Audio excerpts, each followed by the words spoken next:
तीन अमीर और दो गरीब प्रेग्नेंट बहू। मानवी और पूर्वा रसोई घर में कामकाज कर रही थी। तभी एक आवाज पूरे घर में गूंज उठती है। अरे पूर्वा, ये आवाज कैसी है? जीजी, ऐसा जान पड़ रहा है जैसे बाहर कोई परात पीट रहा है। आवाज को भागती हुई जैसे ही दोनों देवरानी जेठानी हॉल में आती हैं तो वह देखती हैं कि उसकी सास राजरानी हाथों में बड़ा सा परात लिए उसे पीटते हुए बोलती है, बधाई हो मेरी बहू रानियों, आज तुम तीनों ने मुझे बहुत बड़ी खुशखबरी दी है। क्या बात है माँ जी, आज आप बहुत खुश हैं।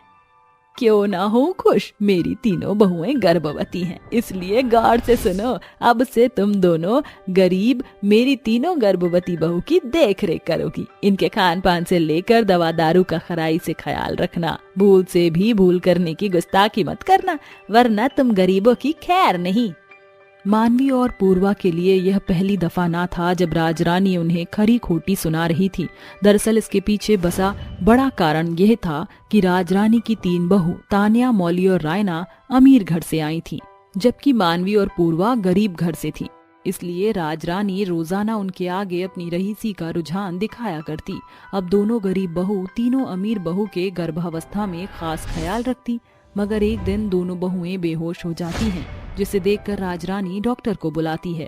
मुबारक हो राजरानी जी, आपकी दोनों बहू 2 महीने प्रेग्नेंट है, मगर इन्हें अंदरूनी कमजोरी है, इसलिए आपकी बहुओं को बेड रेस्ट की जरूरत है। डॉक्टर के जाते ही राजरानी बुरा सा मुंह बनाकर बुदबुदाते हुए बोलती है, नाश पीटे, इन बैरन बलाओं का बेफजूल में बेहोश होकर पैसों का चूना लगवा दिया। अरे अब पसरी क्या हो, बहुत हुई तुम दोनों की पलंग तोड़ने की परंपरा। फुहर पना छोड़कर फौरन रसोई घर का रुख करो। दोनों गरीब गर्भवती बहू रसोई घर में आकर काम करती हैं। तभी तान्या की आवाज आती है, पूर्वा, जल्दी से मेरे लिए जूस लेकर आओ। जी अभी लाई भाभी। कुछ देर बाद, ये लीजिए भाभी। अरे ये जूस ला रही थी या बीरबल की खिचड़ी बना रही थी? भाभी, प्रेगनेंसी के समय में ज्यादा तेज नहीं चलना चाहिए, इसलिए बस जरा देरी हो गई। आहा, ये प्रेगनेंसी का पाठ किसी और को पढ़ाना, सब समझती हूँ मैं। जानबूझकर देरी से जूस लेकर आई है। गुस्से में आकर तान्या तेज आवाज से चीखती है। अपनी सास राजरानी को कमरे में बुलाकर एक की दो लगाती है, जिसे सुनकर राजरानी बेचारी बहू पर बिगड़ जाती है। क्यों रे करम चली, कल मुंही, तू अपने भुअर पने के चलते मेरी फूल सी बहू को देर से जूस देगी? अब अगले 2 दिन तक तेरा दाना पानी बंद। मगर माँ जी, मेरी बात तो सुनिए।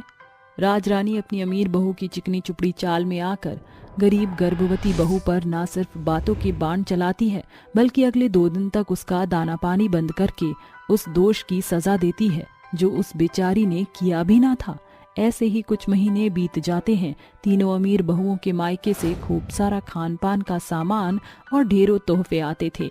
तीनों अमीर बहू महंगे उपहारों के जरिए अमीर बहू गरीब बहू का उपहास उड़ाती हैं। अरे मानवी, ये देखो, हम तीनों बहू के मायके से हमारे होने वाले बच्चों के लिए ढेर तोहफे, कपड़े लत्ते और खूब सारा खान पान का सामान भी आया है। तुम दोनों के मायके से कुछ ना आया?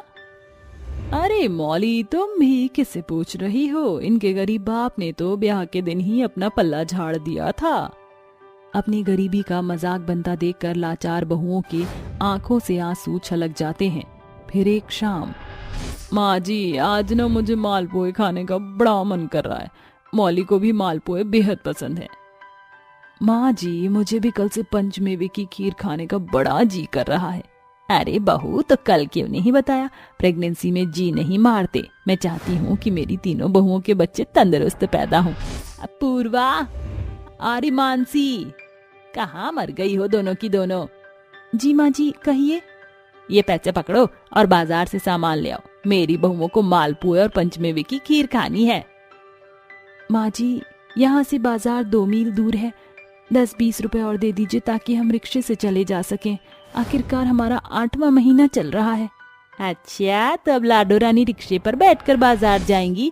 तुम गरीब के इतने शौक शोभा देते नहीं है, और गर्भावस्था में पैदल चलना जच्चा और बच्चा दोनों के लिए लाभदायक होता है।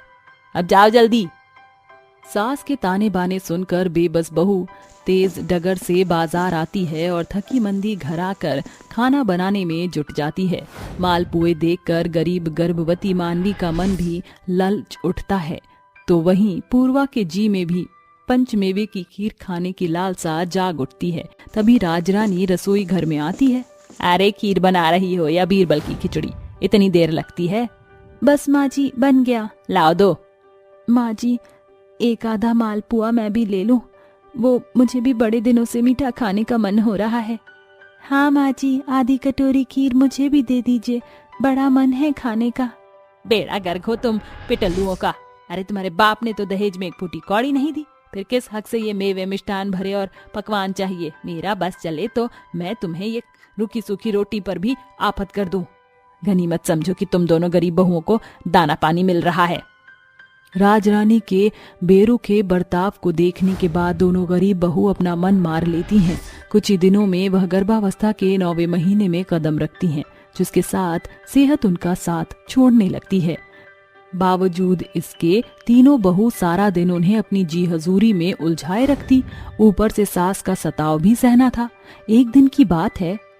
माँ जी हम दोनों का ये 9वां महीना लग गया है, बेहतर होता जो आप थोड़ा बहुत फल फलाहार ला देती। महीने भर में जो ही सेहत जुट जाती और दुर्बलता दूर होती। अरे मेरे पास क्या नोटों के पुलिंदे बंधे हैं जो फल खरीद लाऊं? अरे हमारे जुग जमाने की औरत रूखा सूखा खाकर भी हट्टे कट्टे बच्चे जनती थी। तुम दोनों गरीब के लिए तो पेट पहाड़ है, ये फल फ्रूट खरीदने के लिए मेरे पास एक भी बूटी कौड़ी नहीं है। इस तरह राजरानी टेढ़ा जवाब देकर अपना पल्ला झाड़ लेती है। फिर एक दिन, अरे ओ गरीब की बेटियों, मैं मंदिर जा रही हूँ, मेरी तीनों बहुओं का ख्याल रखना। कुछ ही देर में तीनों बहुओं को डिलीवरी का दर्द उठता है, जिसे देखकर मानवी कहती है, पूर्वा लगता है इन्हें प्रसव पीड़ा शुरू हो गई है, जल्दी से द्वार से कोई गाड़ी रोको, मैं इन्हें लेकर आती हूँ। एक दूजे की मदद से वह तीनों को लेकर अस्पताल लाती हैं, जहां डॉक्टर उन्हें भर्ती करते हैं। उसी दौरान गरीब बहू को भी दर्द उठता है। कुछ देर बाद राजरानी वहां पहुंचती है। डॉक्टर मेरी बहू ठीक तो है? देखिए आपकी 3 बहू का केस समझ से परे है। इनके गर्भ में पल रहा बच्चा जरा भी हलचल नहीं कर रहा। हमें फौरन इनकी सिजेरियन डिलीवरी करनी होगी। सभी डॉक्टर 5 बहू की डिलीवरी करते हैं। तभी गरीब बहू के कमरे से बच्चे की किलकारियां गूंज उठती हैं और डॉक्टर कहता है, मुबारक हो माता जी, आपकी दोनों बहू को जुड़वा बेटे पैदा हुए हैं। और मेरी तीनों बहू को बेटी हुई है या बेटा? माफ करना माता जी, आपकी तीनों बहुओं के बच्चे पेट में ही मौत के कौर हो गए थे। ये सुनकर राजरानी के पैरों तले जमीन खिसक जाती है और वह भीतर आती है, जहाँ उसकी 5 बहुएं एक दूजे के बगल में लेटी थी। माँ जी चुप हो जाइए, मैंने और पूर्वा ने ये तय किया है कि हमारे आंखों के तारे हम तान्या, मौली और रायना को देंगे। मगर मानवी, तुमने 9 महीने की तकलीफ सहकर इसे जन्म दिया है और अब तुम हम तीनों के लिए इतना बड़ा त्याग करोगी? तो क्या हुआ भाभी, मेरा और पूर्वा का बच्चा पलेगा तो परिवार में ही। आज ये देवकी अपना लाल आपको देती है। ये देखकर राजरानी के दिलो दिमाग में बीती बुरी छवि उभर आती है और वह कहती है, इतना बड़ा बलिदान बहू, मुझे माफ कर दे। मैंने तुम्हारी गरीबी को लेकर हमारे गई गुजरी ताने बाने दिए। शायद मेरे ही ज्यादती और जुल्म की कटनी इन तीनों बहू ने अपने कोख के द्वारा काटी है। माँ जी ऐसा ना कहिए, जो हुआ उसे बुरा दौर समझकर भूल जाइए। उस दिन के बाद से गरीब बहू के लिए हालत बदतर से बेहतर हो जाती है और सभी एक साथ खुशी खुशी रहने लगते हैं। और उस दिन के बाद से राजरानी अमीर और गरीब में कभी भेदभाव नहीं करती। सच है दर्शकों, इंसान को अपने अच्छे बुरे कर्मों की सजा धरती पर ही काटनी होती है। अरे बेटी, बहुत अच्छा हुआ कि तू घर पर आ गई। अब मैं तेरी देखभाल अच्छे से कर लूंगी। वैसे भी मुझे तेरी सास पर जरा भी भरोसा नहीं है। पता नहीं कहीं मेरी बेटी की देखभाल में कोई कमी न छोड़ दे। अरे माँ, आप कितनी अच्छी हो, मेरा कितना ख्याल रखती हो। वैसे मेरी सास भी बहुत अच्छी है, उसने तो अभी से आने वाले बच्चे के लिए खिलौने कपड़े लाने शुरू कर दिए। हाँ हाँ, अब तो तुझे तेरी सास ही अच्छी लगेगी, माँ से थोड़ी प्यार करती है तू। अरे माँ, गुस्सा क्यों होती हो? आप तो जानती हो ना, आप मेरी इकलौती माँ हो। और फिर मेरा ख्याल इस समय आप नहीं रखोगे तो और कौन रखेगा? अच्छा चल ठीक है, जा तू जाकर आराम कर ले। मैं करिश्मा से बोलकर तेरा खाना तेरे कमरे में ही भिजवा देती हूँ। करिश्मा लीलावती की बहू थी। इस समय करिश्मा और उसकी बेटी संजना दोनों ही गर्भवती थी। करिश्मा रसोई में भरी गर्मी के अंदर खाना बना रही थी। खाना बनाते हुए उसकी बहुत बुरी हालत हो जाती है। कितनी गर्मी हो रही है यहाँ, अब क्या करूँ? मेरे अलावा खाना बनाने वाला भी तो कोई नहीं। बस कुछ ही देर में खाना भी बन जाएगा। करिश्मा, ओह करिश्मा, कहाँ है तू? अरे क्या तुझे मेरी आवाज नहीं आ रही करिश्मा? लीलावती करिश्मा को आवाज देते हुए रसोई में पहुंच जाती है और उसे खाना बनाते हुए देख लेती है। अरे शाम से रात हो गई, क्या तेरा खाना अभी तक नहीं बना है? कितनी देर से तू रसोई में ही घुसी है? अरे मेरी बेटी वहाँ भूखी प्यासी अपने कमरे में आराम कर रही है, क्या तुझे थोड़ी भी उसकी चिंता नहीं? माँ जी, इतनी गर्मी में खाना बनाना बहुत मुश्किल हो रहा है, लेकिन मैं फिर भी बनाने की कोशिश कर रही हूँ। अरे मुश्किल क्या हो रहा है? तेरे जैसी जवान होने पर तो मैंने घंटों घंटों खड़े होकर कितने लोगों का खाना रसोई में बनाया है, और तुझे देखो जरा सा तोता पालकर बहाने ही बनाती है। अपनी सास के ताने सुनकर करिश्मा बेचारी कुछ नहीं कह पाती और चुपचाप खाना बनाती रहती है। कुछ ही देर में खाना बनकर तैयार हो जाता है, जिसके बाद करिश्मा सबसे पहले खाना परोसकर संजना को उसके कमरे में देने जाती है। अरे भाभी, आप क्यों खाना लेकर आई हो? आपकी भी तो तबीयत ठीक नहीं लग रही। जाओ आप जाकर आराम कर लो, खाना मैं सबको परोस देती हूँ। लेकिन माँ जी तुम्हें काम करते हुए देखेंगी तो मुझ पर नाराज हो जाएंगी। अरे ये तुम कैसी बातें कर रही हो भला? वो क्यों तुम्हारे ऊपर नाराज होंगी? तुम भी तो गर्भवती हो और तुम्हारी तो तबीयत भी ठीक नहीं है। तुम जाओ आराम करो, मैं सबको खाना परोस दूंगी। संजना की बात सुनकर करिश्मा अपने कमरे में जाकर आराम करने लगती है। कुछ ही देर में संजना सबको खाना परोसने लगती है। ये देखकर करिश्मा की माँ लीलावती उससे कहती है, अरे बेटी, ये सब तू क्या कर रही है? ये सब छोड़ और आराम से कुर्सी पर बैठ जा। अरे करिश्मा, ओ करिश्मा, कहाँ मर गई? क्या इसे घर के एक भी काम नहीं दिखाई देते? माँ, अब करिश्मा भाभी को क्यों बुला रही हो? उनकी तबीयत थोड़ी ठीक नहीं है, उन्हें मत बुलाओ, हम खुद खाना लेकर खा लेंगे। अरे कोई तबीयत खराब नहीं हुई है उसकी, महारानी को बहाने ही बनाने आते हैं बस। तू तो बस उसके बहानों के आगे फंस जाती है। आखिर तू इतनी भोली जो है। माँ, मैंने खुद उनकी हालत देखी है, वो सच में बीमार हैं। अपनी बेटी संजना की बात सुनने के बाद ना चाहते हुए भी लीलावती को चुपचाप खाना खाना पड़ता है, लेकिन लीलावती मन ही मन करिश्मा को कोसने लगती है। करमजली पता नहीं क्या जादू करके बैठी है मेरी बेटी के ऊपर। अब तो मेरी बेटी भी उसके पक्ष में बोलती है, इसको तो मैं देख लूंगी।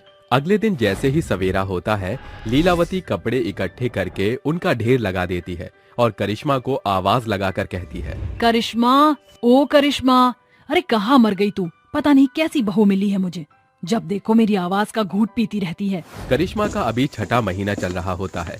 वो आराम आराम से चलते हुए आती है और लीलावती से कहती है, माँ जी, वो मैं घर की साफ सफाई कर रही थी। अरे ये सब छोड़ और ये देख, इन कपड़ों को अच्छे से धो दे। मेरी बेटी संजना जब से आई है उसके सभी कपड़े गंदे पड़े हैं, सारे कपड़े धुल जाने चाहिए।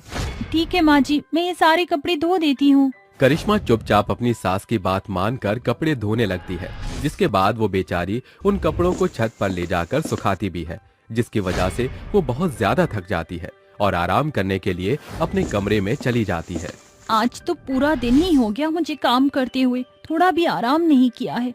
थोड़ी देर लेट जाती हूँ, फिर शाम का खाना भी बनाना है। ऐसा सोचकर करिश्मा बिस्तर पर लेट जाती है, लेकिन लेटे हुए उसकी आंख लग जाती है, जिसके बाद शाम के 7 बज जाते हैं और लीलावती जोर जोर से पूरे घर में करिश्मा को आवाज लगाने लगती है। हद ही हो गई है, शाम के 7 बज गए हैं, लेकिन महारानी है कि अभी नींद से नहीं जगी है। आखिर ऐसी कौन सी कमाई की है इसने? अभी इसे बताती हूँ। लीलावती तुरंत करिश्मा के कमरे में जाती है और उसे खरी खोटी सुनाने लगती है, जिसके बाद बेचारी करिश्मा मायूस होकर नींद से जागकर रसोई में खाना बनाने के लिए पहुंच जाती है। वहीं दूसरी तरफ लीलावती अपनी बेटी संजना के लिए 1 गिलास दूध, केसर और ड्राई फ्रूट्स डालकर अपनी बेटी को देने के लिए जाती है। अरे संजना, ये देख, मैं तेरे लिए इतना अच्छा दूध बना कर लाई हूँ। इसमें केसर भी है और ड्राई फ्रूट भी है। ये तेरे अंदर खून बनाने में काम आएगा। अरे जब बच्चा पेट में होता है तो शरीर में खून की कमी होने लगती है। अरे माँ, आप मेरा इतना ख्याल रखती हो कि बस क्या बताऊँ। अब लेकर आई हो तो चलो, मैं इसे पी ही लेती हूँ। एक तरफ लीलावती अपनी बेटी संजना का बहुत ख्याल रखती है, तो दूसरी तरफ वो अपनी बहू करिश्मा के साथ बहुत बुरा व्यवहार करती है। लीलावती करिश्मा से सीधे मुंह बात भी नहीं करती, जिसकी वजह से बेचारी करिश्मा बहुत उदास रहती है। ऐसे ही धीरे धीरे करिश्मा और संजना को पूरे 9 महीने हो जाते हैं।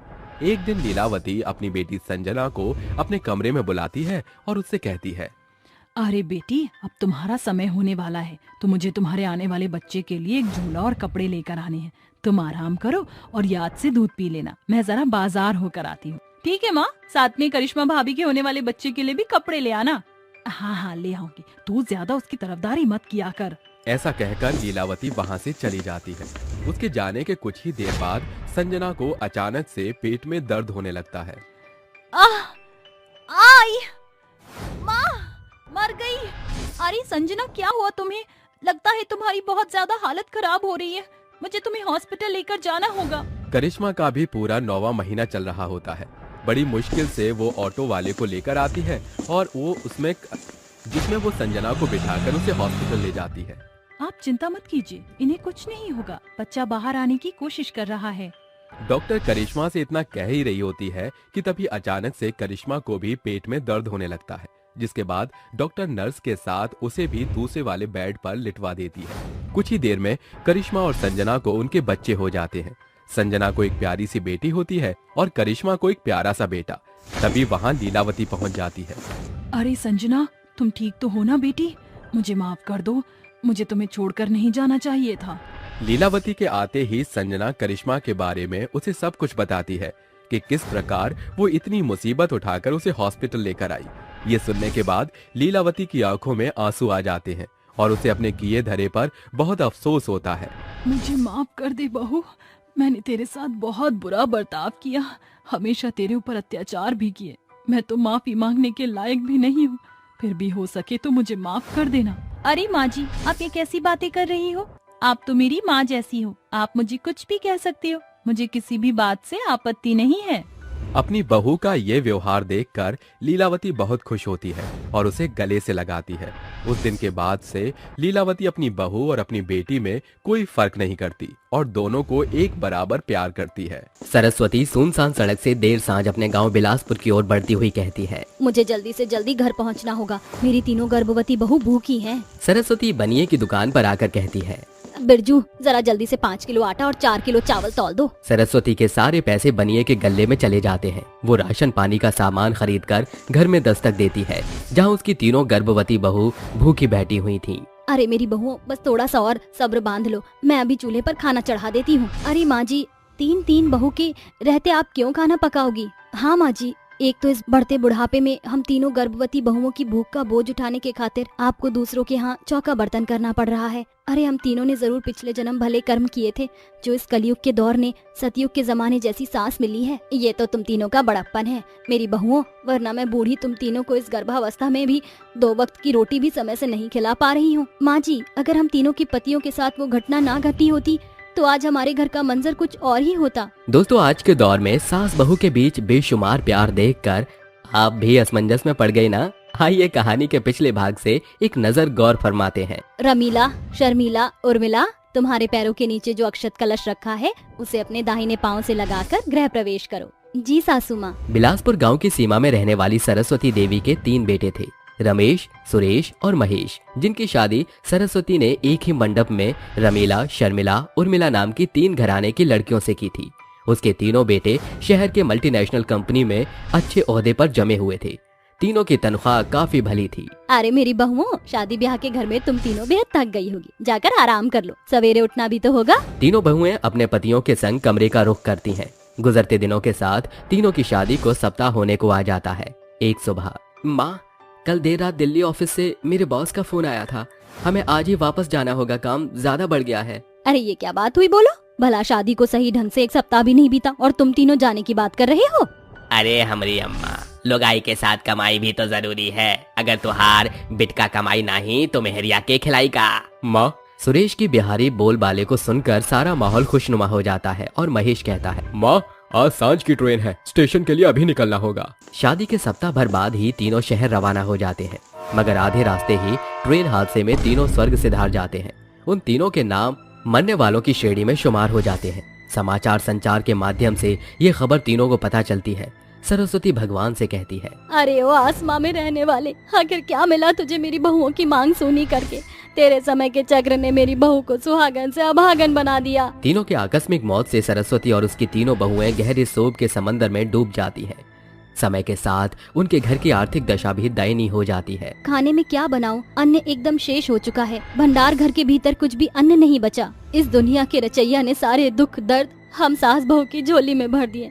पहले घर की खुशहाली बदहाली में बदल गई और आज ऐसी दिन दशा आन पड़ी कि दाने दाने पर मोहताज हो गई है। भूख के मारे उसकी तीनों बहुओं की हालत बद से बदतर हो जाती है, जिसके बाद तीनों मुंह पकड़े बाथरूम की ओर अग्रसर होती हैं। कुछ देर बाद, क्या बात है, तुम तीनों ठीक तो हो? पता नहीं माँ जी, पिछले 1-2 दिन से जी बड़ा कच्चा कच्चा सा हो रहा है। माँ जी, मेरी तो उल्टी ही बंद नहीं हो रही। हाँ सासू माँ, मेरे सर में भी बेहद भारीपन है। ऐसा सुनते ही सरस्वती के चेहरे पर एक मुस्कान आती है। वो रसोई घर का रुख करके थाली पीटते हुए बाहर आती है। मुबारक हो मेरी बहुओं, तुम तीनों गर्भवती हो। माँ जी, आपको कैसे मालूम? अरे मेरी बहू, तेरी सास सालों धाए रह चुकी है। किसी का पाँव भारी हो और मुझे पता न चले, ऐसा अब तक नहीं हुआ। ये खुशी की खबर भी तब मिली जब मेरी तीनों बहुएं बेवा हो गई। ऐसी हालत में ज्यादा देरी भूखे रहना भला नहीं है। मैं कुछ खाने का बंदोबस्त करती हूँ। सरस्वती बनिया के पास आकर राशन की मांग करती है। देखो सरस्वती काकी, मैं ठहरा बनिया, बोनी बट्टे से ही मेरी रोजी रोटी चलती है। 20 रुपए से ज्यादा का उधार बाकी नहीं दे सकता। भला 20 रुपए में मैं अपनी 3 गर्भवती बहू का पेट कैसे भरूंगी? एक काम कर भाई, आधा किलो आटा तौल दे। सरस्वती आटे की रोटियां बनाकर अपनी बहू को परोसती है। बहू, इस घनघोर गरीबी ने तुम्हारी सास को इस कदर घेर लिया है कि इस गर्भावस्था में भी तुम तीनों को सूखी रोटी खानी पड़ रही है। माँ जी, इस रोटी में भी सास का बेशुमार प्यार सराबोर है। इसके साथ भला भाजी तरकारी की क्या जरूरत? तीनों रोटियों को सास के साथ साझा करके खाती हैं। तीनों के गर्भावस्था का चक्र बढ़ता जाता है। अब तक तो सरस्वती जैसे तैसे अपनी तीनों प्रेग्नेंट बहुओं के पेट की आग बनिए के उधार से बुझा रही थी, मगर अब बनिए ने भी उधार देना बंद कर दिया था। हे विधाता, ये तेरा कैसा विधान है? मेरी तीनों बहुएं पेट से हैं, मेरे पास कोई काम काज नहीं, उन्हें क्या खिलाऊंगी? बेचारी बूढ़ी गरीब सास अपनी प्रेग्नेंट बहुओं का पेट भरने के लिए मौसम की मार झेलकर काम की तलाश में दर दर भटकती है। हर जगह हाथ पांव मारकर देख लिया, कहीं कोई काम न मिला। सवेरे से सांझ हो गई। ईश्वर, अब मैं क्या करूं? हालातों से मजबूर होकर अपनी गर्भवती बहू की भूख मिटाने के लिए सरस्वती भीख मांगने पर उतारू हो जाती है। चलो, तीनों बहू के भोजन का बंदोबस्त हो गया। घर आकर सरस्वती कहती है, अरे खाने का पत्तल तो 2 है और बहू 3, अब क्या? एक काम करती हूँ, तीनों बहुओं के बीच बराबर खाना बांट देती हूँ। खाने की कमी के कारण सरस्वती अपने तीनों बहुओं का पेट भरकर उनसे छिप छिपाकर खुद भरपेट पानी पीकर सो जाती। ऐसे ही दिन, सप्ताह और सप्ताह 8 महीनों में ढल जाता है और तीनों प्रेग्नेंट बहुएं गर्भावस्था के अंतिम महीने में कदम रखती हैं। ये तो रहा पिछला भाग। आगे की कहानी के लिए अंत तक बने रहिएगा। बहुओं, मेरी सारी तमन्नाएं तुम तीनों से जुड़ी हैं। जल्दी से इस दुखियारी बुढ़िया को पोते पोती दे दो। एकाएक रमीला को प्रसव पीड़ा उठती है। आह सासू माँ, लगता है रमीला को प्रसूति पीड़ा शुरू हो गई है। मुझ गरीब सास के पास इतने पैसे नहीं जो इन तीनों के बच्चे अस्पताल में पैदा हों। बहू, हिम्मत की पट्टी बांध।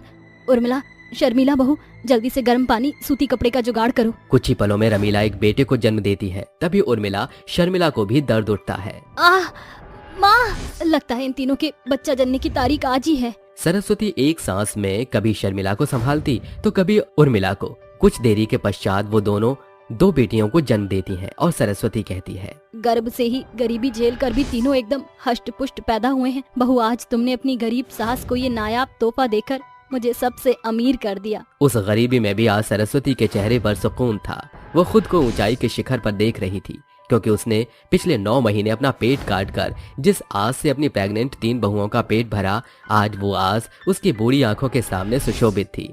इसी के साथ ये कहानी यहीं समाप्त होती है। अरे बहुओं, कहाँ मर गई तीनों की तीनों? अरे सवेरा हो गया है, क्या तुम्हारी आंख अभी तक नहीं खुली? अपनी सास की आवाज सुनकर अंगूरी की तीनों बहुएं नींद से जागकर तुरंत उसके पास पहुंच जाती हैं। उस समय घड़ी में सुबह के 5 बज रहे होते हैं। तभी अंगूरी की सबसे छोटी बहू भारती अंगूरी से कहती है, अरे सासू माँ, काहे इतना चिचिया रही हो सुबह के 5 बजे? हाँ, कानो आफत आ गई है क्या? तभी अंगूरी की बहू कोमल उससे कहती है, अरे अभी तो चंद्रमा भी ढले नहीं होंगे। सासू माँ, आपने तो मेरी नींद खराब कर दी। आखिर ऐसी कौन सी आफत आ गई जो आपने हमें 5 बजे ही उठा दिया? अरे अगर तुम दोनों ही इतना बोलती रहोगी तो सासू माँ जी क्या बोलेंगी? जरा उनकी तो सुन लो। माँ जी, आप अपनी बात कहिए। अरे नास पीटियो, तुम्हें याद नहीं है कि बाबा ने क्या कहा था? सुबह उठकर 5 बजे जंगल में जाकर पूजा करनी होगी, तभी भगवान प्रसन्न होंगे और तुम्हें तीनों को सुंदर से पुत्र होंगे। अरे हाँ, सही कहा। अब हमें जल्दी से पूजा के लिए निकल जाना चाहिए, नहीं तो देर हो जाएगी। वे तीनों जंगल में पूजा करने के लिए निकल जाती हैं। जंगल में पूजा करने के बाद वो तीनों आपस में बात करती हैं। जब देखो माँ जी हमारे साथ यही करती हैं, कभी 5 बजे पूजा करवाती हैं तो कभी कुछ और करवाती हैं। अरे जब किस्मत में हमें बच्चे मिलने होंगे तो मिल जाएंगे, इतना कुछ करने से कुछ नहीं होगा। देखो जो भी हो, माँ जी का दिल रखने के लिए हमें ये सब कर लेना चाहिए। अरे जल्दी जल्दी चलो, काफी देर हो गई है। हमें अपने पतियों के लिए नाश्ता भी बनाना है और बाकी के घर के काम भी करने हैं। हाँ हाँ, क्यों नहीं, चलो, यही तो रह गया है बस अब। वो तीनों घर पहुंच जाती हैं, जिसके बाद वो तीनों अपने अपने पतियों के लिए खाना बनाना शुरू कर देती हैं। जैसे ही उन तीनों के पति तैयार होकर खाने की टेबल पर बैठते हैं, वो अपनी माँ अंगूरी से कहते हैं, अरे माँ, ये सब क्या चल रहा है? आपको कोई कुछ भी कह देता है तो आप उनकी बातों में आ जाती हो। इस भ्रम से निकल जाओ, ये पूजा पाठ से बच्चे नहीं होते। हाँ माँ, जो किस्मत में है वही मिलेगा, इसमें हम लोग कुछ नहीं कर सकते। हम क्यों ना डॉक्टर को दिखाएं, डॉक्टर देखेंगे तो हमें कोई ना कोई उपाय जरूर बताएंगे। अरे तुम तीनों की तो बुद्धि भ्रष्ट हुई पड़ी है। लगता है तुम तीनों की पत्नियों ने तुम्हें भड़का दिया है। खुद उन तीनों से तो बच्चे पैदा हुए नहीं, जो अब तुम तीनों को मुझसे लड़ने के लिए तैयार कर दिया है। ओहो माँ, ये आप क्या बात कर रही हो? भला वो बेचारी हमसे क्या कहेगी? आप हो ना इतना कुछ कहने के लिए। उन तीनों को मेरी मानो तो बड़े भैया सही कहते हैं, एक बार डॉक्टर के पास चलते हैं, हमें कोई ना कोई सलूशन जरूर मिलेगा। मैं आज ही जाकर डॉक्टर से अपॉइंटमेंट ले लेता हूँ, क्या पता हमें कोई ना कोई सलूशन मिल जाए। ऐसा कहकर वे तीनों अपनी ड्यूटी के लिए निकल जाते हैं। अगले दिन वो तीनों अपनी पत्नियों को लेकर डॉक्टर के पास पहुंच जाते हैं। डॉक्टर भारती, कोमल, अंजू के साथ साथ गगन, लकी और प्रदीप का भी चेकअप करते हैं। जिसके बाद डॉक्टर अंगूरी और उसके तीनों बेटों से कहते हैं, देखिए, कमी ना तो आपकी बहुओं में है और ना ही आपके बेटों में, लेकिन आपकी बहू प्रेग्नेंट क्यों नहीं हो रही, इसका रीजन तो हम भी समझ नहीं पा रहे हैं। हमें कुछ समय दीजिए, हम इसके बारे में रिसर्च करके आपको जरूर बताएंगे। डॉक्टर की बात सुनने के बाद वो सभी वापस अपने घर पहुंच जाते हैं। जिसके बाद अंगूरी उन सब से कहती है, अरे देख लिया ना तुम सब ने, मैं तो कहती ही थी कि इन सब से कोई फायदा नहीं होगा, लेकिन मेरी बात सुनता कौन है। अंगूरी अपनी बात बोल ही रही होती है कि तभी उनके टेलीफोन की घंटी बजने लगती है। टेलीफोन पर भारती, अंजू और कोमल की माँ कल्याणी होती है। जैसे ही भारती फोन उठाती है, उनकी माँ उनसे कहती है, अरे कल्याणी, तुम तीनों बहनें कैसी हो? तुम्हारी ससुराल में सब कुछ ठीक तो चल रहा है ना बेटा? हाँ माँ, सब कुछ ठीक चल रहा है। आप बताइए, अचानक से आपने फोन किया, कोई परेशानी तो नहीं? अरे नहीं नहीं बेटा, कोई परेशानी नहीं, बस मेरा बहुत दिल कर रहा है कि मैं अपने दामाद और अपनी तीनों बेटियों को देख लूं। क्या तुम तीनों मेरे तीनों दामादों के साथ घर पर आ जाओगी? हाँ हाँ, क्यों नहीं, जरूर आएंगे माँ, आप चिंता मत कीजिए, हम सब आपसे मिलने एक साथ जरूर आएंगे। इतना कहकर भारती फोन काट देती है और अपनी माँ के बुलाने का न्योता सबको बता देती है, जिसे सुनकर सब लोग बहुत खुश होते हैं। लेकिन अंगूरी मुंह बनाकर एक तरफ बैठ जाती है। हाँ हाँ जाओ, मुझे तो लगता है इस कल्याणी की बच्ची ने ही कुछ करवा रखा है, तभी तो इन तीनों को कोई बच्चा नहीं होता। अंगूरी के ऐसा कहने के बाद भारती, कोमल, अंजू तीनों बहुत उदास हो जाती हैं। लेकिन उनके पति उन्हें वहां से ले जाते हैं और अगले दिन वो तीनों कल्याणी के घर पर पहुंच जाते हैं। उनके आने के बाद कल्याणी उनसे कहती है, तुम तीनों ने यहाँ पर आकर बहुत अच्छा किया, और साथ में तुम तीनों मेरे दामादों को लेकर आई हो, इससे अच्छी बात और क्या होगी। कल्याणी अपने तीनों बेटियों के साथ साथ अपने तीनों दामादों का अच्छे से स्वागत करती है और उन्हें नाश्ता करवाती है।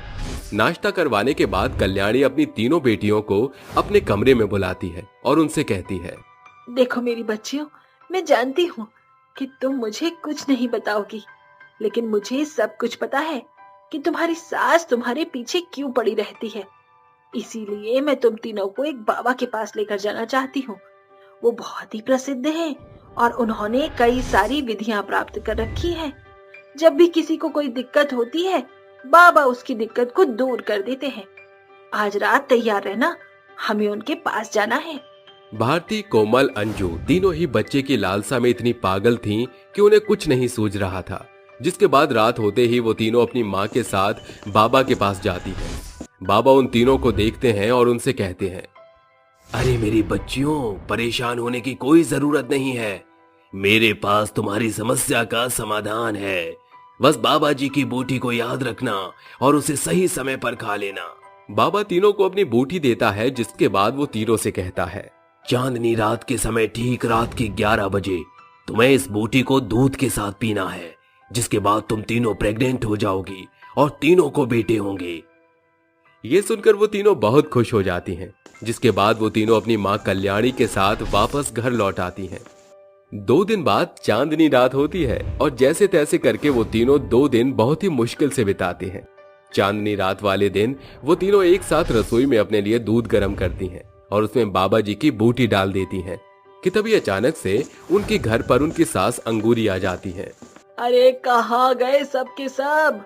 कोई घर में है या नहीं? अपनी सास की आवाज सुनते ही वो तीनों दूध के गिलास वहीं रखकर बाहर आ जाती हैं। लेकिन उसी समय उन तीनों के पति रसोई में पहुंच जाते हैं और दूध से भरे गिलासों को देखकर उन्हें तुरंत पी जाते हैं। अरे वाह, गर्मा गर्म दूध पीकर तो मजा ही आ गया। पता नहीं क्यों ऐसा लग रहा है जैसे माँ बाहर आई हो। वो तीनों अपनी माँ की आवाज सुनकर तुरंत बाहर आंगन में पहुंच जाते हैं। अरे माँ, आप यहाँ?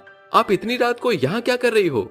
अरे मेरे बच्चों, तुम्हारे बिना मेरा दिल नहीं लग रहा था। अब मैं क्या करूं? मेरी ममता है ही ऐसी, तुम्हारी तरफ मुझे खींच लाई। अंगूरी इतना कहती है कि तभी उन तीनों बेटों के पेट धीरे धीरे बाहर की तरफ निकल आते हैं।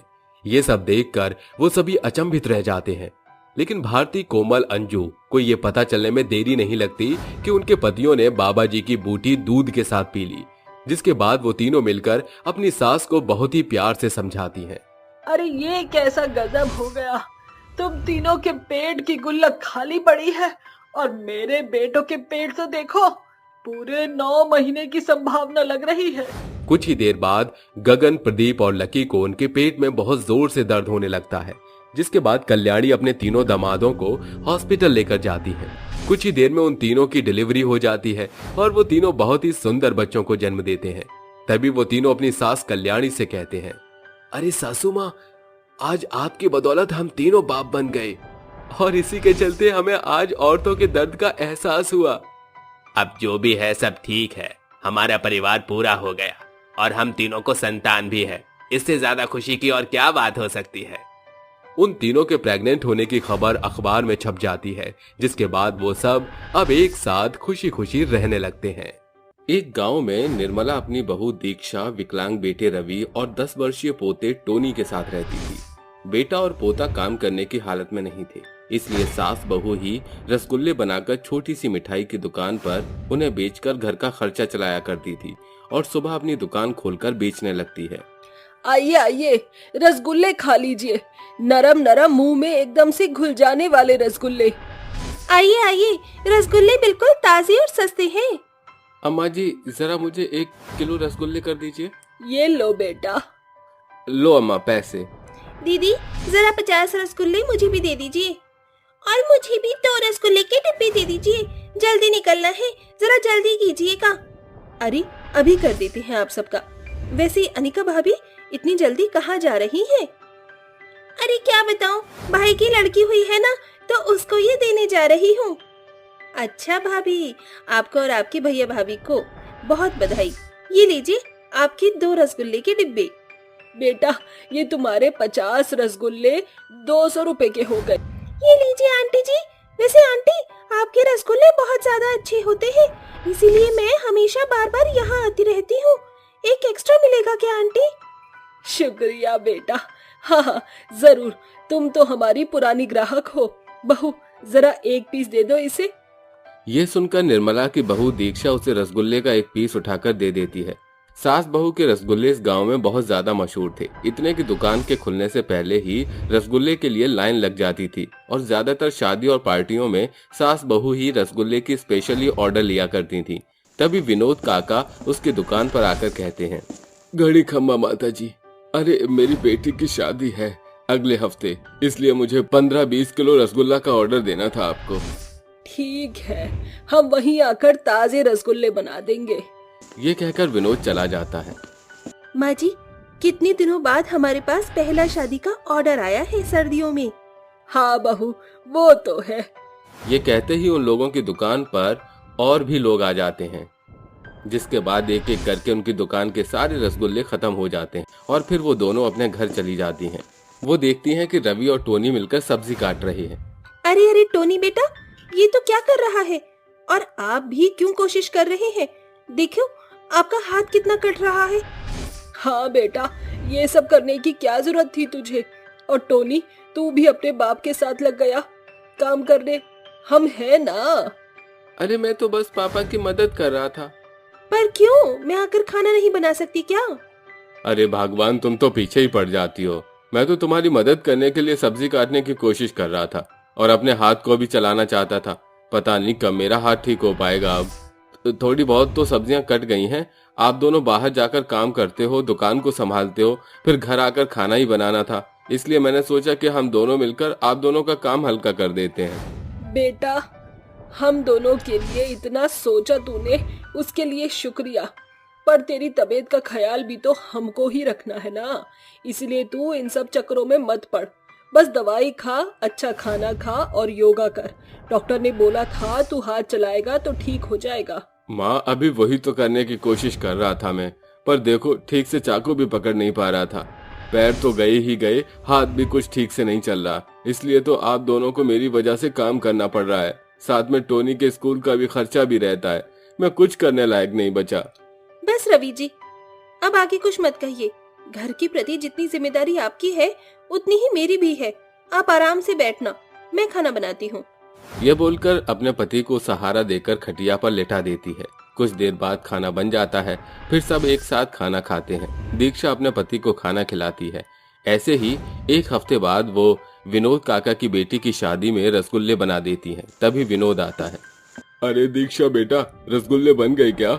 हाँ हाँ काका, बस आप ये रसगुल्ले बाहर ले जाइए, बाकी हम यहाँ से परात और सिलेंडर वगैरह हटाते हैं। ठीक है बेटा, ये लो तुम्हारे रसगुल्ले के 50,000। शुक्रिया अंकल। विनोद रसगुल्ले लेकर चला जाता है। निर्मला सिलेंडर की नोक ठीक से बंद नहीं करती है। इतने में पास में बीड़ी फूंक रहा आदमी बीड़ी फेंक देता है, जिससे वहां सिलेंडर ब्लास्ट हो जाता है और उन सास बहू की मौत हो जाती है। जिसके बाद दोनों चुड़ैल बनकर कहती है, हे भगवान, ये क्या हो गया? आपने हमारे साथ ऐसा क्यों किया? अब हमारे घर का खर्चा कैसे चलेगा? मेरे बेटे का इलाज कैसे होगा? मेरे पोते की पढ़ाई कैसे होगी? माँ जी, सब खत्म हो गया। उन दोनों का ख्याल अब कौन रखेगा? नहीं भगवान, कुछ तो कीजिए, हमें अपने बच्चों का ख्याल रखना है। तभी वो दोनों चुड़ैल वापस से इंसानी रूप में आ जाती हैं। दुनिया वालों के लिए वो मर चुकी थी, लेकिन अपने रवि और टोनी के लिए वो वापस इंसानी रूप में जाती हैं। तभी अकेले में चुड़ैल बहू कहती है, माँ जी, अब तो हम रसगुल्ले बनाकर नहीं बेच सकते हैं, तो क्या करें? मेरे पास एक तरीका है। वो हम आंगन में लगे पेड़ को रसगुल्ले का पेड़ बना देंगे और दूसरा इंसानी रूप धारण करके रसगुल्ले बेचेंगे और उन पैसों से अपने परिवार का पेट पाल लेंगे। अरे वाह माँ जी, आपका तो भूतिया दिमाग चलने लग गया वैसे ही। ये कहते ही दोनों अपनी शक्तियों से आंगन में लगे एक पेड़ को रसगुल्ले का पेड़ बना देती हैं, जिस पर चमकदार रसगुल्ले लटके हुए थे। सास बहू और रसगुल्ला को तोड़कर अपना दूसरा रूप धारण करके रसगुल्ले बेचने लगती हैं।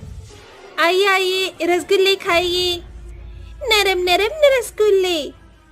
अजी, जरा मुझे 2 किलो रसगुल्ले दे दीजिए। अभी देती हूँ। सुनिए, मुझे 100 रसगुल्ले पैक कर दीजिए। ये लो आपके रसगुल्ले, ये रहे 100 रसगुल्ले, लीजिए। शुक्रिया आंटी। अरे जरा मुझे 2 रसगुल्ले दीजिएगा। अनिका की बात सुनकर जानकी उसे रसगुल्ले देती है। तभी वो खाकर बोलती है, आहा, आपके रसगुल्ले तो बहुत अच्छे हैं। इसमें किसी का जाना पहचाना स्वाद आ रहा है। लेकिन अब वो इस दुनिया में नहीं रहे। बहुत अच्छे रसगुल्ले बनाती थी वो सास बहू। अच्छा, बिल्कुल आप दोनों सास बहू की तरह ही उनकी भी जोड़ी थी। शुक्रिया। इस तरह रसगुल्ले खत्म होने पर सास बहू अपने रसगुल्ले के पेड़ से और रसगुल्ले तोड़ कर लाती है और दुकान पर रसगुल्ले बेचती है और बेचकर अपने घर चली जाती है। उन पैसों को देखकर वो कहती है, बेटा ये ले, तूने मुझसे स्कूल की फीस मांगी थी ना, अपने स्कूल में जमा कर देना। ठीक है माँ। और ये लीजिए आपकी नई दवाई, इसे खा लीजिए। तुम कितनी मेहनती हो दीक्षा, और मेरा कितना ख्याल रखती हो। भगवान तुम्हारी जैसी पत्नी सभी को दे। अरे आप अच्छे हैं, इसलिए आपको सब अच्छे ही लगते हैं। इस तरह वो दोनों चुड़ैल सास बहू अपना रूप बदलकर रसगुल्ले के पेड़ से रसगुल्ले तोड़कर रसगुल्ले बेचा करती थी, जिससे देखते ही देखते उनके पास बहुत सारे पैसे इकट्ठे हो गए। और वक्त रहते दीक्षा ने अपने पति का अच्छे अस्पताल में इलाज कराया, जिससे उसका हाथ ठीक हो गया और पैर एक नकली लगवा दिया। वहीं टोनी भी अच्छे स्कूल में पढ़कर एक इंटेलिजेंट बच्चा बन गया था, जिसके स्कूल में फर्स्ट ग्रेड आते थे।